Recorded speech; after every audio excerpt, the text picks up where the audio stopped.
우리 신앙 고백함으로 월요일 새벽 기도회를 시작하도록 하겠습니다. 전능하사 천지를 만드신 하나님 아버지를 내가 믿사오며 그 외아들 우리 주 예수 그리스도를 믿사오니 이는 성령으로 잉태하사 동정녀 마리아에게 나시고 본디오 빌라도에게 고난을 받으사 십자가에 못 박혀 죽으시고 장사한 지 사흘 만에 죽은 자 가운데서 다시 살아나시며 하늘에 오르사 전능하신 하나님 우편에 앉아 계시다가 저리로서 산자와 죽은 자를 심판하러 오시리라.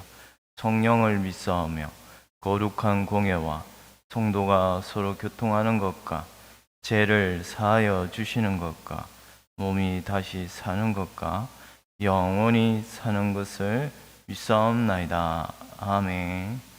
우리 찬송가 218장 내 마음과 정성을 다하여서 함께 찬송 드리겠습니다. 찬송가 218장입니다.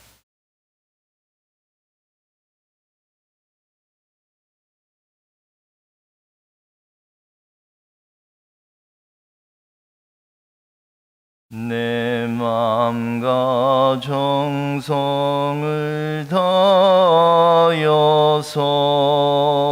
주 너의 하나님을 사랑하라. 내 몸을 아끼고 사랑하듯 형제와 이웃을 사랑하라. 주께서 우리에게 명하시니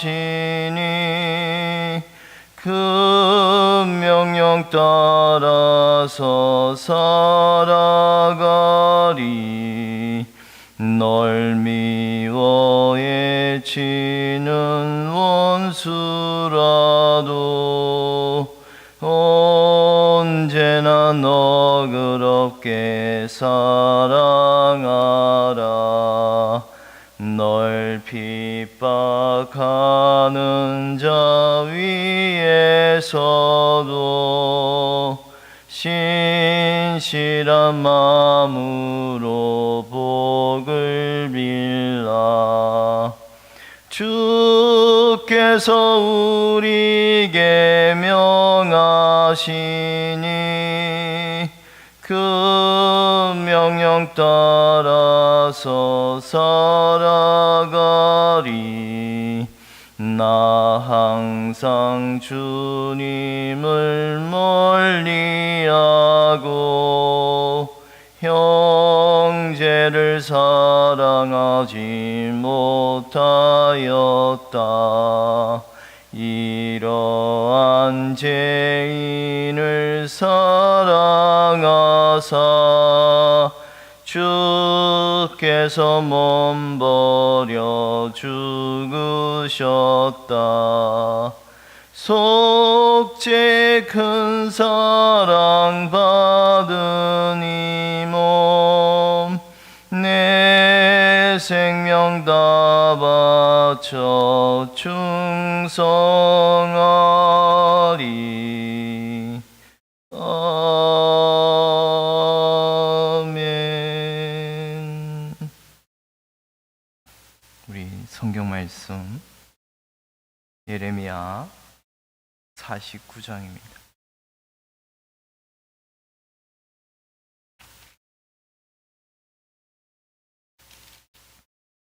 예레미야 49장 7절에서 22절까지 말씀입니다. 예레미야 49장 7절에서 22절 한 줄씩 교독하도록 하겠습니다.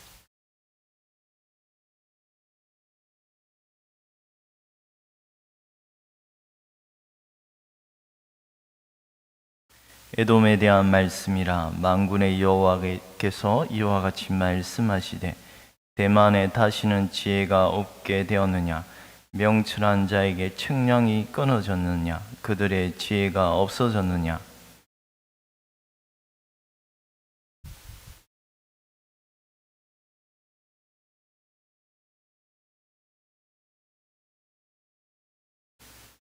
포도를 거두는 자들이 네게 이르면 약간의 열매도 남기지 아니하겠고 밤에 도둑이 오면 그 욕심이 차기까지 멸하느니라.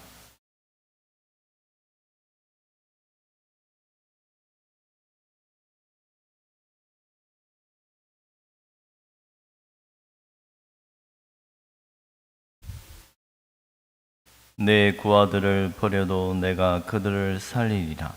내 가부들은 나를 의지할 것이니라.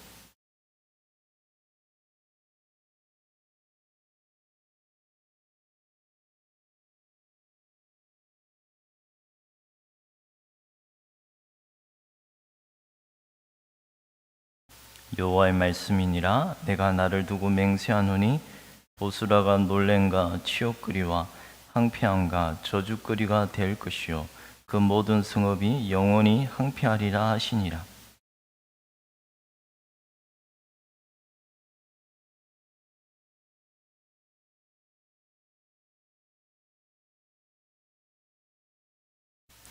보라, 내가 너를 여러 나라 가운데서 작아지게 하였고 사람들 가운데서 멸시를 받게 하였느니라.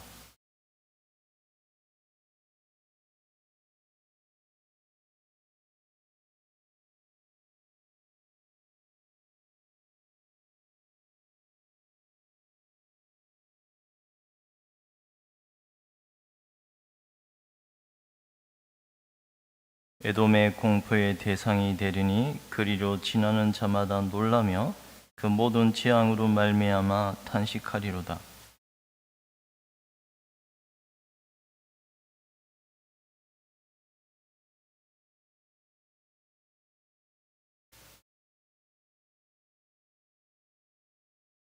보라, 사자가 요단강의 깊은 숲에서 나타나듯이 그가 와서 견고한 초소를 칠 것이라.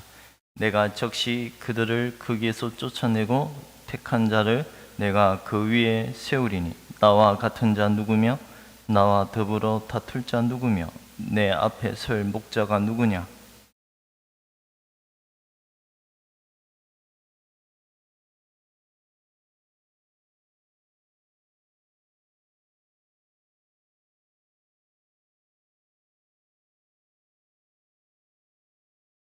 그들이 넘어지는 소리에 땅이 진동하며 그가 부르짖는 소리는 홍해에 들리리라.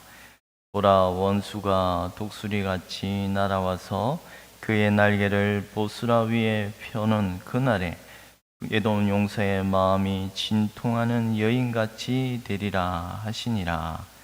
아멘.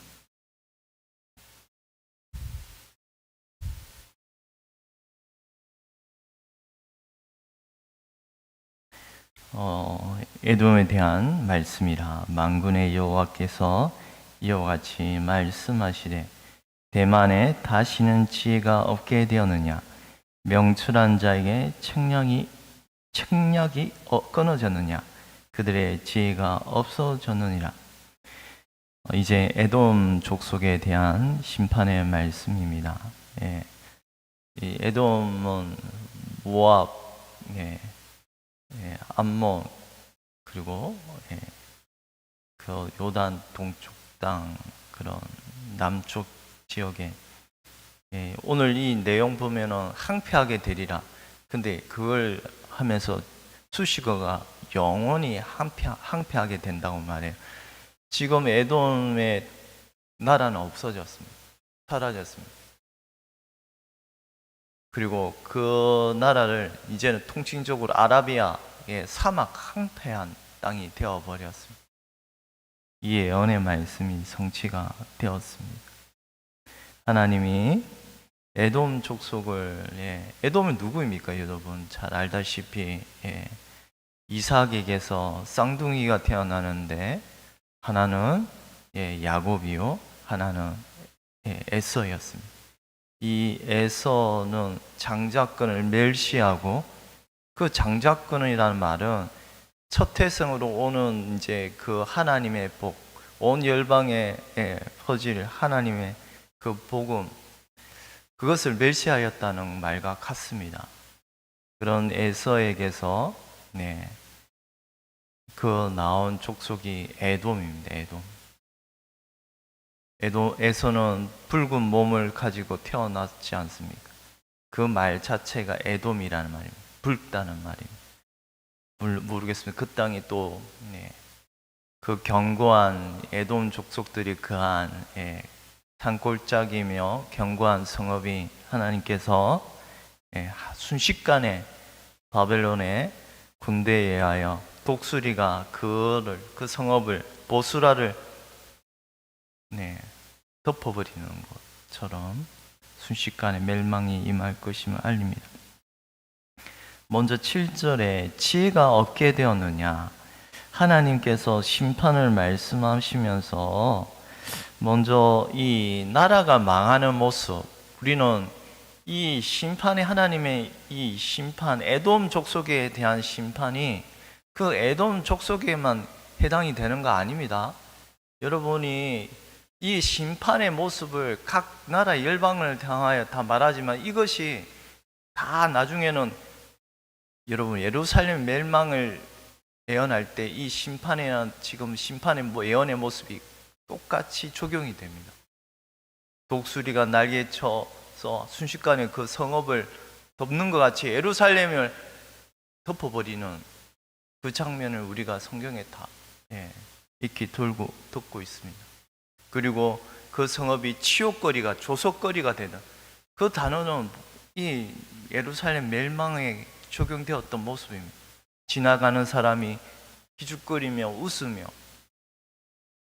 그 예루살렘 하나님이 택한 백성 그 성읍이 순식간에 멸망하였던 이유는 하나님의 말씀을 메시하였고, 그처럼 에돔 조속도 한마디로 하나님의 말씀을 거역하고 또한 이런 내용을 우리가 먼저 살펴볼 건데요. 먼저 나라가 망할 때의 모습은 뭡니까? 7절에 지혜가 없어져 버립니다. 지혜가. 여러분 이거 나라가 망할 때 한번 보십시오. 지혜를 하나님이 거두어 가버리십니다. 이것은 이미 이사야에 예언했던 말씀입니다. 이사야 예언에 보면 하나님이 너희들 나라가 망할 것인데 지혜자를 내가 거두어 가도 너희들이 관심을 두지 아니한다고 탄식합니다. 용사를 거두어 가시고 지혜자를 거두어 가시고. 저는 오늘날 우리의 모습을 보면 너무나 두렵습니다. 하나님이 이 나라의 지혜자를 거두어 가는 것 같습니다. 에돔 족속이 망한 모습 가운데 명철한 자에게 청량이 끊어졌네요. 하나님 청량을 끊어버렸단 말입니다. 묘사를 끊어버렸단 말입니다. 지혜가 없어져 버렸단 말입니다. 그런데 이 모든 것이 누구로 말미암아 하나님의 손에서 나온 하나님이 에돔을 심판하시는 모습입니다.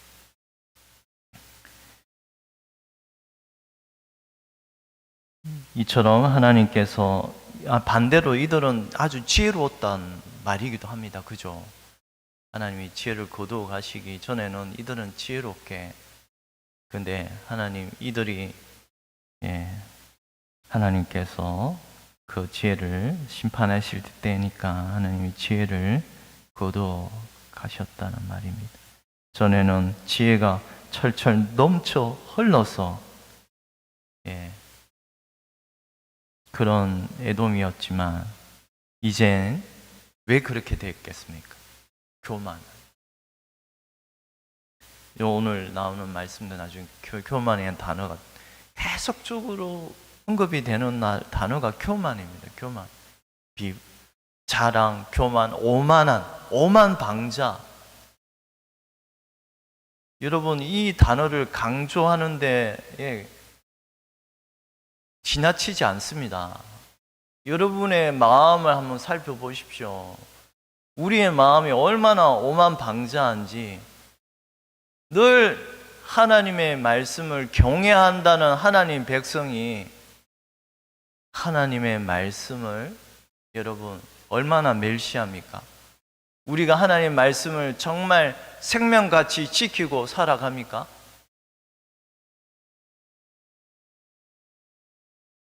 교만. 하나님 백성은 그런데 놀랍게도요, 하나님의 백성은 하나님의 시편을 보면 겸손한 온유한 마음이라고 합니다. 왜냐하면 하나님이 우리의 마음 가운데 예수님의 성령을 부어주심으로 우리의 마음은 온유한, 본질적인 상태는 이제 온유한 자가 되는 것입니다. 늘 겸손하며 하나님의 말씀을 상가 두려워합니다.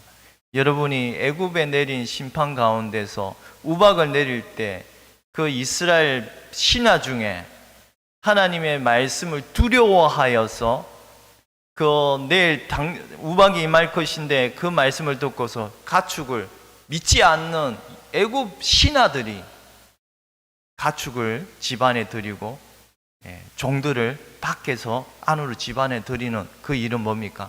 하나님의 말씀을 두려워하고 심히 겸손한 마음을 받들었다는 말입니다. 하나님의 백성은 이처럼 하나님의 말씀을 상가 두려워하며 작은 것에도 작은 죄에도 뭐요? 두려워하는 것입니다.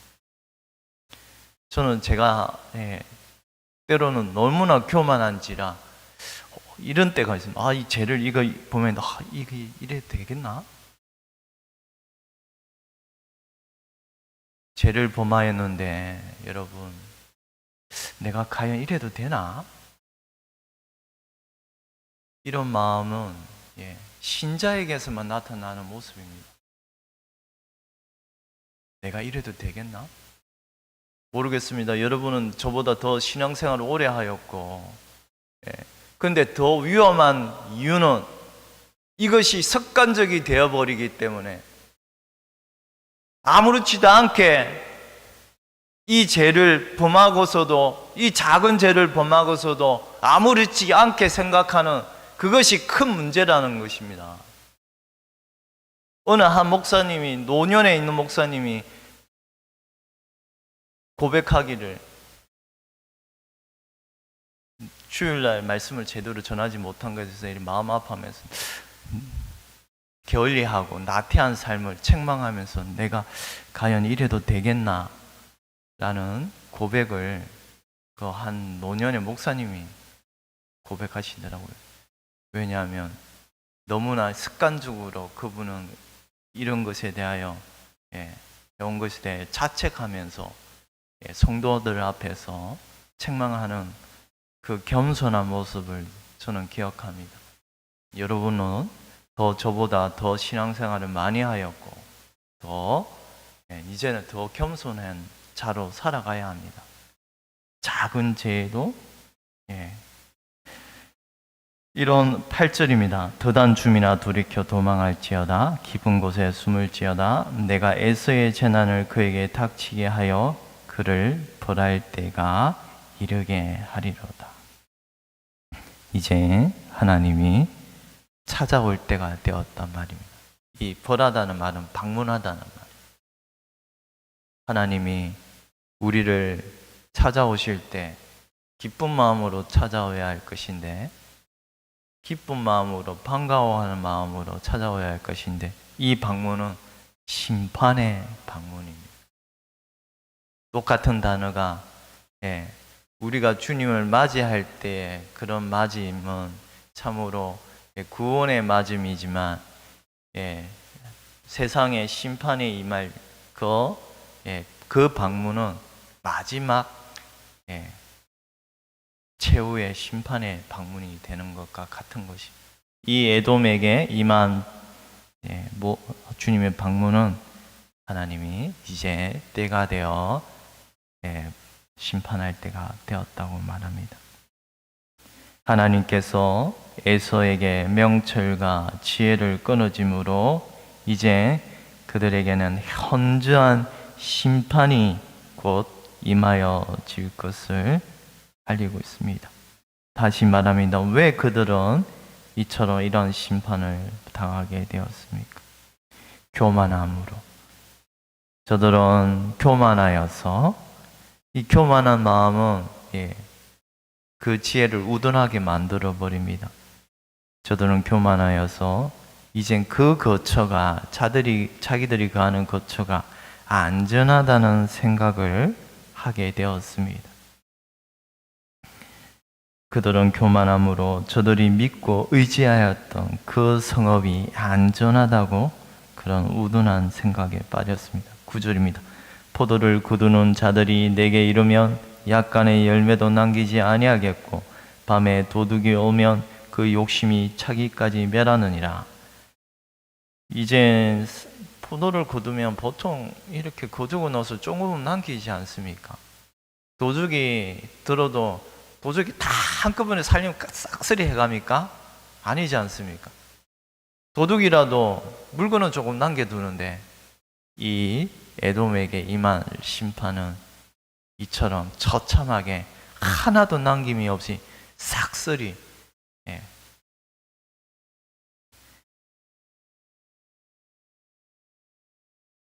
10절입니다. 그러나 내가 에서의 옷을 벗겨 그 숨은 곳이 드러나게 하였나니 그가 그 몸을 숨길 수 없을 것이라. 그 자손과 형제와 이웃이 멸망하였은즉 그가 없어졌느니라. 이제 하나님께서 그를 발가 벗긴 듯이 수치스럽게 만들어 버릴 것이라 말씀합니다. 하나도 남김이 없을처럼 그의 자손과 후손들이 하나도 남김이 없을처럼 그렇게 항폐하게 되리라는 말씀입니다. 11절입니다. 내 고아들을 버려도 내가 그들을 살리리라. 내 가부들은 나를 의지할 것이니라.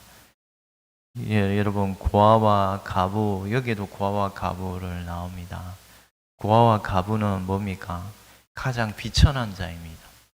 누구도 그들을 보지 아니하고 가장 가난한 자고요. 남편이 없으니 수익이 없고 또한 자식이 있으니 그 살림은 얼마나 더 그들 가난하겠습니까?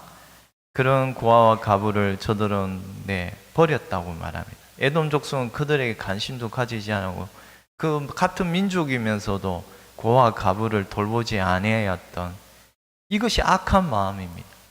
비천한 자를 돌보는 마음은 공유를 받은 하나님의 백성에게서 당연히 나타나는 모습입니다.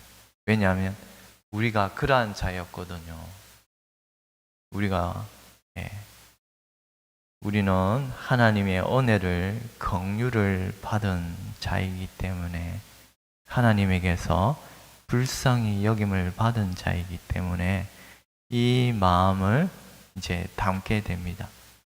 하나님을 향하여 긍휼을 받음으로 우리 또한 주의 백성들은 궁핍에 처한 불쌍히 여기는 마음이 반드시 나타나게 됩니다.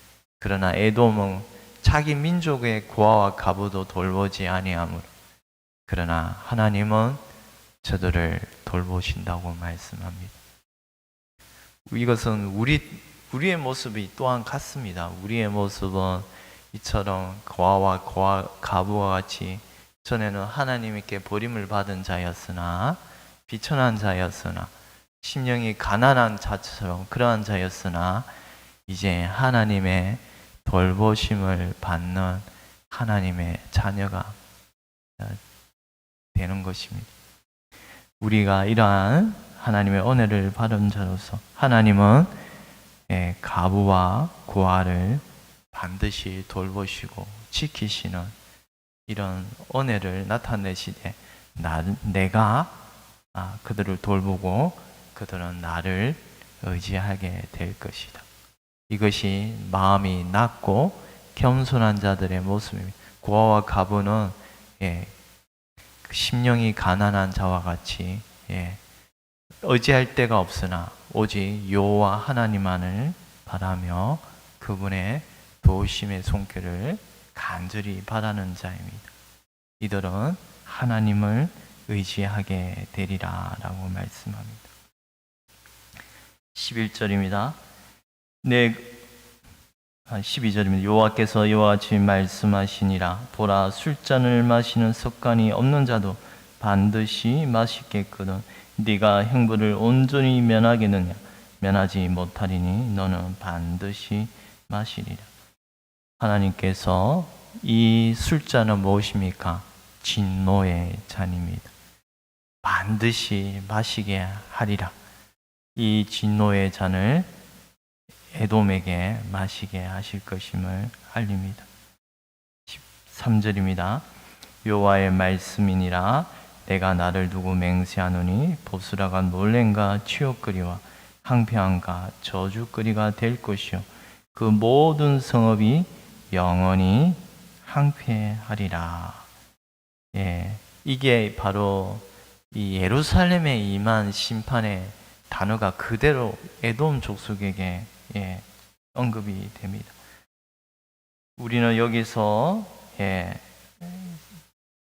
이런 심판의 말씀을 듣고서 우리는 반드시 기억해야 할 것은 하나님의 심판이 반드시 임할 것임을 기억하는 가운데 신자는 악인의 심판이 있을 것임을 알리는 동시에 왜 이런 심판을 알립니까? 이 땅에서는 그런 심판이 없는 것처럼 보이기 때문입니다. 악인들이 떵떵거리고 악인들이 행행하고 더 잘 되는 것 같은 모습이 보이기 때문에 왜 이런 심판이 임할 것임을 알립니까? 하나님의 심판의 때가 있을 것임을 알리고서 하나님의 자녀들은 이런 공의로운 하나님의 심판이 있을 것임을 기억하고서 늘 정도를 바른 길을 걸어야 할 것입니다. 악인들이 잘 되는 것에 대하여 낙심하지 말고 오히려 너희는 연약한 무릎을 곧게 세워서 그러므로 피곤한 손과 연약한 무릎을 일으켜 세우고 너희 발을 위하여 곧은 길을 만들어 저는 다리로 하여금 어그르지 않고 고침을 받게 하라. 하나님의 공의로운 심판임을 있음을 기억하고서 우리는 낙심하지 말고 말씀을 따라 걸어갈 길을 말씀을 맺도록 하겠습니다. 이들은 16절에 보니 바위 틈에 살며 산꼭대기를 점령한 자여 스스로 두려운 자인 줄로 여긴가 내 마음의 교만이 너를 속였도다. 네가 독수리같이 보금자리를 높은 데 지었을지라도 내가 그릴부터 너를 끌어내리라. 이는 여호와의 말씀이니라. 여기서도 교만이라는 말씀이 언급합니다. 에돔에 대한 심판은 바로 교만으로 인하여 하나님이 내가 그 높은 데 너희들이 거하더라도 내가 끌어내린다고 말합니다. 하나님의 심판은 이렇게 엄중할 것임을 우리가 다시 한번 이 교만의 죄에 대하여 책망을 받고 교만한 자를 누가 심판하십니까? 하나님이 심판하시는데 바벨론의 그 사자를 불러온다고 말합니다. 근데 그 사자를 어떻게 표현하면 교만한 자. 교만한 에돔을 심판하시는데 더 큰 교만한 자 누구예요? 바벨론을 불러서. 여러분 교만하면 여러분 옆에 더 큰 교만한 자를 붙여서 책망하실 것입니다. 이것을 늘 깨닫고 늘 주 안에서 겸손한 신자로 살아가기를 소망합니다. 기도드리겠습니다.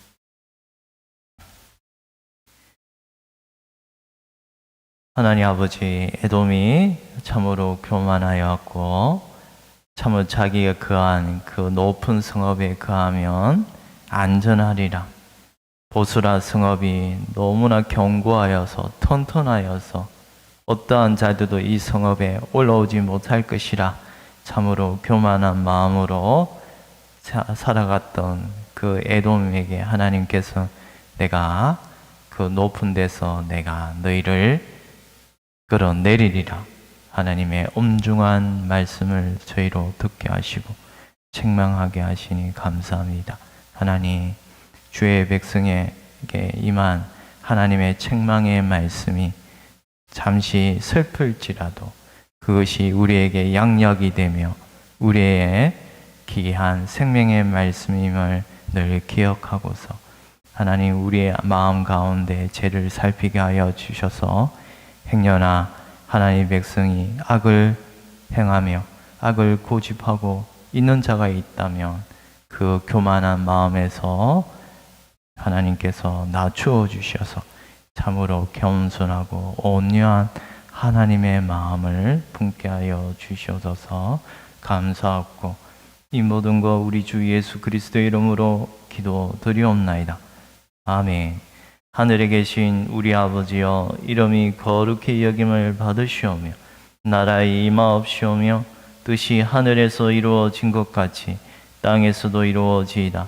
오늘날 우리에게 일용할 양식을 주옵시고 우리가 우리에게 죄 지은 자를 사하여 준 것 같이 우리 죄를 사하여 주옵시고 우리를 시험에 들게 하지 마옵시며 다만 악에서 구하옵소서. 대개 나라와 근세와 영광이 아버지께 영원히 있사옵나이다. 아멘.